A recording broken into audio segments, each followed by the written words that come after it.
আল্লাহ নবী সাল্লাল্লাহু আলাইহি সাল্লাম বলেন, কোন বান্দা যখন গুনাহ ছেড়ে দিয়ে তওবা করে আল্লাহর দিকে ফিরে আসে, আল্লাহর কসম নবী বলেন আল্লাহ তাআলা সবচেয়ে বেশি খুশি হন।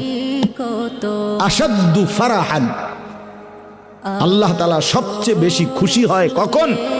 বান্দা আল্লাহর দিকে ফিরে আসে যখন। বিতাওবাতি আবদিহি, বান্দা যখন আল্লাহর দিকে ফিরে আসে আল্লাহ তাআলা ভীষণ খুশি হয়।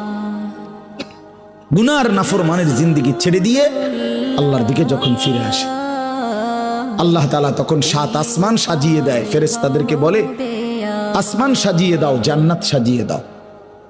ফেরেশতারা 7 আসমান জান্নাত সাজাইয়া ফেরেশতারা জিজ্ঞেস করে, মাওলা আসমান কেন সাজাইলেন, জান্নাত কেন সাজাইলেন?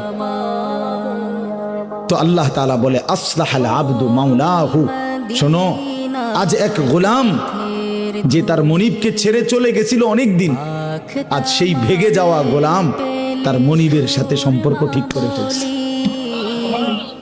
আমার এক গোলাম আজ অনেক দিন আমারে ভাইগা গেছিল, সেজদা দেয় নাই, আমার হুকুম মানে নাই, পায় অনেক দিন থেকে আমার থেকে দূরে ছিল, আজ সে আমার কাছে ফিরে আসছে। আমার গোলাম আমার কাছে ফিরে এসেছে, এই খুশিতে আমি আসমান সাজিয়ে দিলাম, জান্নাত সাজিয়ে দিলাম।